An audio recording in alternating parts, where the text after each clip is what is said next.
Hello दोस्तों, स्वागत है आप सभी का आपके पसंदीदा YouTube platform the notebook global academy पे।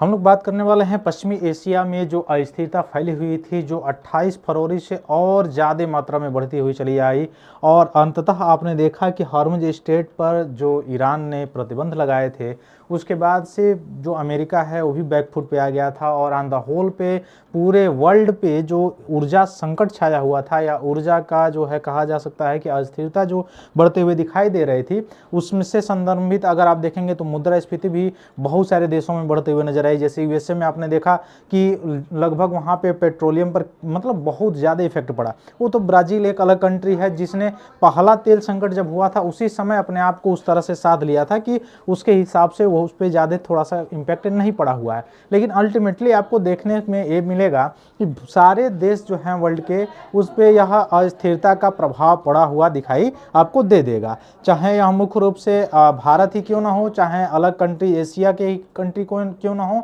चाहे यूरोपियन कंट्री क्यों ना हो, चाहे अफ्रीकन कंट्री क्यों ना हो, है ना। इसी बीच इंडोनेशियन में आपने देखा क्या किया, B50 बनाया। B50 क्या है, तो B50 में आपने देखा कि जो ताड़ का तेल सबसे ज़्यादा, आपने पता होगा आपको कि इंडोनेशिया में सबसे ज़्यादा ताड़ का जो है वह तेल निकलता है और ताड़ के तेल जो है वह डीजल में मिलाने की बात वह कर रहा था 50 जो है B50 के नाम से।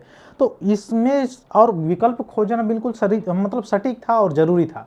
लेकिन सबसे ज़्यादा प्राकृतिक जो गैस का भंडार है जो कतर में है, जो क्रूड ऑयल है, जो जिसमें आपने ओपेक कंट्रीज को देखा, इवन जिसमें आपने देखा गल्फ कंट्रीज से रिलेटेड ये सारी चीज़ें हैं जहाँ पे ऑयल का उत्पादन सबसे ज़्यादा होता है और जहाँ से वैश्विक व्यापार का लगभग 50 से 60% हिस्सा जो है आवागमन होता है। जो हॉर्मुज स्ट्रेट की बात कर रहे थे हम लोग, इसमें वैश्विक अर्थव्यवस्था लाजमी है कि प्रभावित होने वाली थी और होकर भी रही और हुई भी, ठीक ना।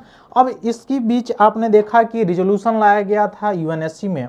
यूएनएससी में जो रिजोल्यूशन लाया गया था उसका वीटो कर दिया गया किसके द्वारा, तो वह वीटो कर दिया गया रसिया और साथ साथ चाइना के द्वारा। यह रिजोल्यूशन किसके खिलाफ लाया गया था, ईरान के खिलाफ लाया गया था, जो उसने हॉर्मुज स्ट्रेट जो है बैन कर रखा है, बंद कर रखा है वास्तव में। अब यहाँ पे बैकफुट पे नजर आते हुए आपको यूएसए के प्रेसिडेंट दिखाई देंगे। वो अलग बात है कि किसी आई बिल्ली खंबा नोचे वाली बात है, वह मानेगा नहीं, चाहे नहीं करेंगे, ये कर देंगे वो कर देंगे, अलग चीज़ है।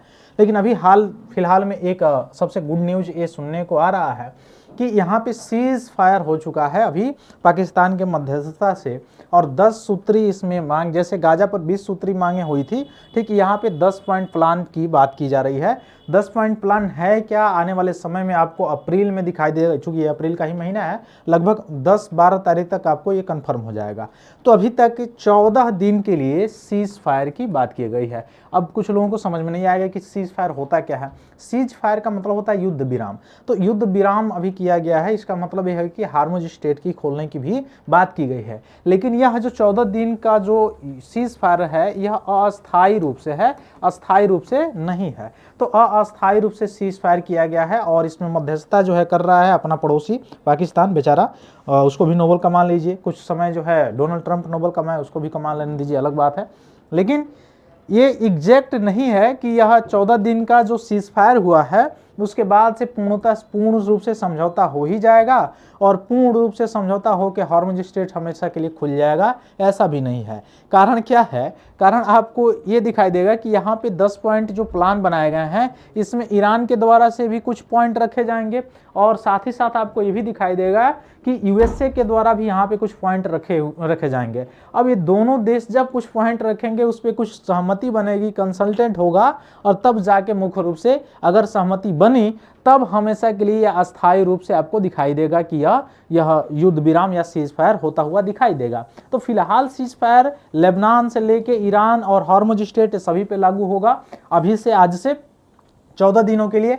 और यह कहाँ पे होगा इस सीज फायर का, अगर मीटिंग किया जाए दोनों पक्षों के बीच जो समझौता है, वह ईरान के कुछ जो अधिकारी हैं और मुख्य रूप से यूएसए के अधिकारी आएंगे और इस्लामाबाद पाकिस्तान में ये चीज़ें की जाएंगी। यहाँ पे जो टेबल की पर बात जो होगी वह कहाँ पे होगी, इस्लामाबाद में होगी।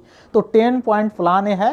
तो अभी एक खुशखबरी ये है कि मुख्य रूप से अस्थायी रूप से जो हॉर्मुज स्ट्रेट है उसको खोल दिया गया है। अब इसके खोलने से क्या होगा, इसके खोल देने से जो पेट्रोलियम, क्रूड ऑयल, गैसेस या जो है प्राकृतिक गैसों का जो भंडार जो फंसा हुआ था, बहुत सारी जहाजें फंसी हुई थी बहुत सारे देशों की, खासकर भारत में की भी बात किया जाए तो भारत की भी बहुत सारी जहाजें इसमें फंसी हुई थी, सप्लाई चेन बाधित हुआ था, तो वह सप्लाई चेन जो है प्लस होगा। और पिछले दिन आपने देखा होगा कि ओपेक कंट्रीज ने भी ये प्रतिबद्धता जताई थी कि सप्लाई चेन के बाधित होने के कारण जो प्रति बैरल रेट बढ़ गए हैं उसको भी कम किया जाएगा, सप्लाई को और हैवी लेवल पे बढ़ाया जाएगा ताकि जो रेट बढ़े हुए हैं उसमें कमी किया जाए या कमी हो सके या कम हो सके।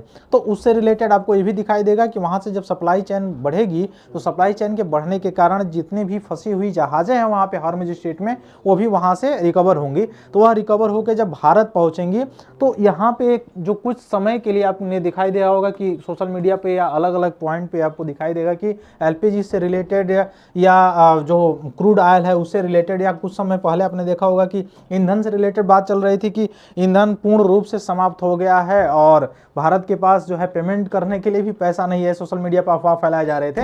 ये भी चीज़ें आपको दिखाई देंगी कि ऐसा, ये मतलब वो तो गलत था वो सारी चीज़ें, लेकिन ये भी दिखाई देगा कि आने वाले समय में जो गैसेस की बाधाएं हैं, जो अभी आपने देखा होगा कुछ समय जो ब्लैक जो गैसेस होती थी या मुख्य रूप से व्यावसायिक जो गैसें होती थी, जो होटल या रेस्तरां या मुख्य रूप से देखा जाएगा कि स्कूल विद्यालयों में चलती थी, इसमें मुख्य रूप से या रेहड़ी पटरी वाले जो लोग होते हैं या बिजनेस करने वाले लोग जो होते हैं उनके लिए यह प्रतिबंध था। क्यों? क्योंकि खपत इसकी मतलब मुख्य रूप से इसकी कमी थी।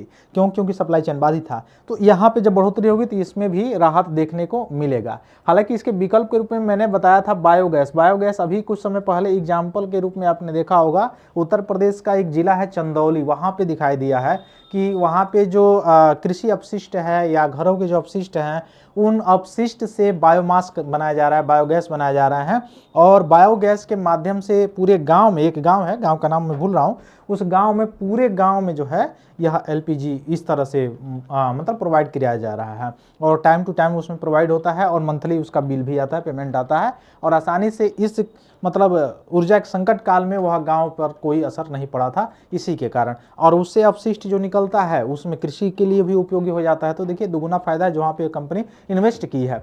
तो ये सारी चीज़ें प्राइवेट इन्वेस्टर्स को भी यहाँ पे आगे आना होगा और लोगों को भी जागरूकता दिखाना होगा। तो आगे आने वाले समय में ऊर्जा संकट जैसी चीज़ें या तेल संकट जैसी चीज़ें आती हैं तो उस पर भी निर्भरता कम की जा सकती है। जैसे E20 E30 से रिलेटेड आपने देखा होगा कि भारत सरकार की प्रतिबद्धता कैसी है, उस तरह से या परमाणु संयंत्र में थोरियम से जो बना हुआ यूरेनियम, जो कि चूंकि आपको पता है कि भारत में यूरेनियम की मात्रा नहीं है, कम मात्रा में पाया जाता है, बहुत ही कम मात्रा में पाया जाता है, आयात पर डिपेंडेंसी रहती है, निर्भरता रहता है, लेकिन थोरियम ज़्यादा मात्रा में पाया जाता है, मोनोजाइट प्रकार की जो रेत होती है उसमें पाया जाता है। तो उससे अभी जो है हाल फिलहाल में आपने देखा होगा कि उससे कन्वर्ट करके यूरेनियम और यूरेनियम बना के तब जो है परमाणु से विद्युत उत्पादन की बात चल रही है और भारत ऐसा करने में रूस के बाद दूसरा देश बन गया है। तो यह भी आने वाले समय में कहीं ना कहीं आपको पॉजिटिव दिखाई देता हुआ नजर आएगा।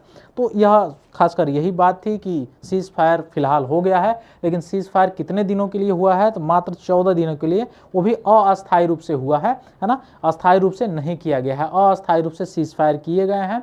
इवन आपको दिखाई देगा इससे पहले जनवरी 2002, 2000 ईस्वी में, 2018 में, 2019, 15 ये सारी चीज़ें आपको दिखाई देंगी। और कहीं ना कहीं युद्ध जो शुरू हुआ यह अमेरिका की जो नीति है या डोनाल्ड ट्रंप की जो नीति है, जब से ये आए हुए हैं, जब से ये सत्ता संभाले हुए हैं, तब से इनकी यही नीति है कि अमेरिका फर्स्ट अपने आप को जो है एक तरह से राजाशाही के जैसे प्रस्तुत करना है कि हम ही सबके बाप हैं या हम ही, मतलब इस तरह का थोड़ा सा ठीक वो मतलब जनाना, जैसे वेनेजुएला में आपने देखा होगा। तो ये सारी चीज़ें जो है ये इसके कारण आपको दिखाई देगा कि बहुत सारी चीज़ें यहाँ पे इफेक्ट करते हुए दिखाई देगी।